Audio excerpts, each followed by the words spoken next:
If your agency feels busy but stuck, this probably isn't a workload problem.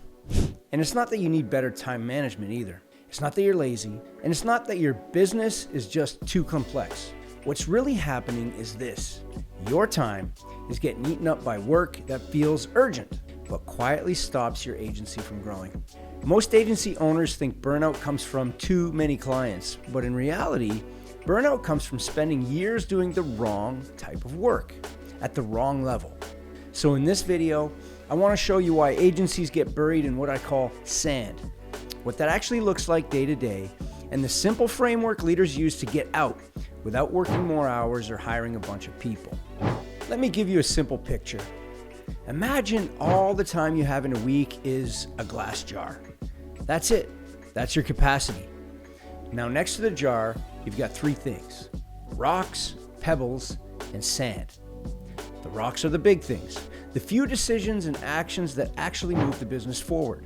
Talking about stuff like setting direction, building leaders, designing systems so everything doesn't rely on you. If the rocks don't move, the business doesn't move. The pebbles matter too. Talking about sales reviews, client meetings, deck updates. Important, but they don't change the game on their own. And then there's the sand. Emails, messages, approvals, quick questions, little fires, constant interruptions. None of it feels dangerous, but here's the problem. Most agency owners start their day by pouring the sand in first. They open email, they react, and by the time they finally look up, the jar is full. There's no space left for the rocks. And that's how you end up the day being exhausted, knowing you were busy, but also knowing nothing really important happened or moved. And this doesn't happen all at once. It creeps in. Let me tell you about an agency owner. We'll call her Sarah. Sarah was really smart. She was driven. She built her agency from nothing. And in the early days, she did everything. Sales, delivery, operations, and that's normal. But as the agency grew, something changed. Instead of deciding what mattered most, Sarah stayed available for everything. She delayed hiring a senior operator because it felt risky. She kept approving small decisions instead of teaching her team to own them. She kept answering questions that should have never reached her. None of these were big mistakes, but together they made her the bottleneck.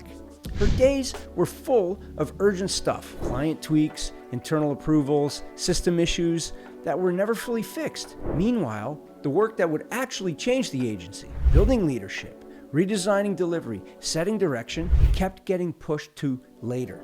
Not because it wasn't important, but because it didn't scream. And that's how agencies stall, not from chaos, but from avoidance that feels productive.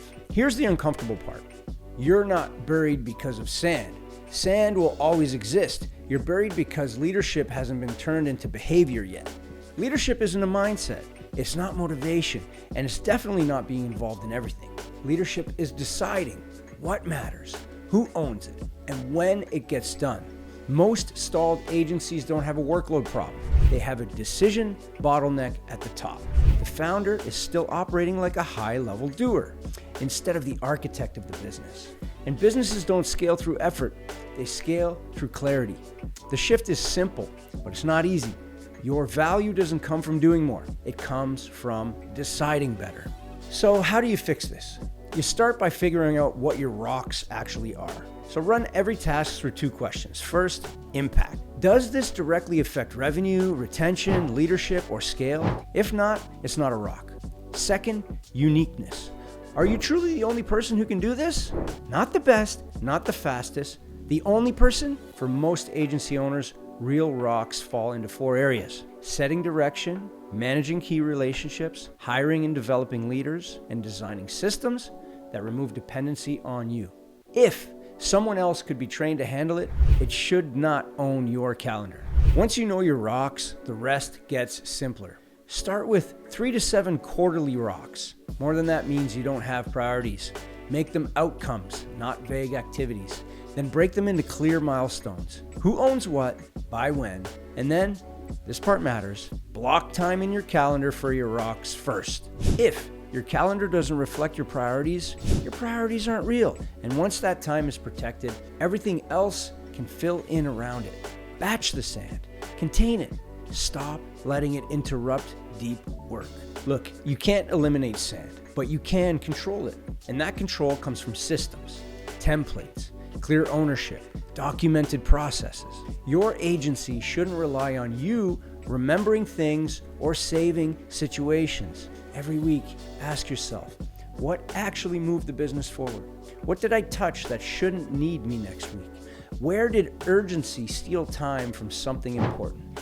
That weekly review is what keeps leaders out of the weeds. Being buried doesn't mean you're failing. It means your agency outgrew how you're operating. You don't need more discipline, you need better decisions, made earlier and protected harder. Decide what your rocks are, build your week around them, and design systems that make the rest less noisy. That's how agencies scale without burning out. And that's how leaders get their leverage back. If this feels familiar, the issue isn't effort. It's where decisions are landing. And if you want clarity on what your real rocks are and where the business still depends on you, I offer a short leadership breakthrough call. It's a diagnosis, not a sales call. Links below. And if this really resonated with you, leave a comment and hit the like button.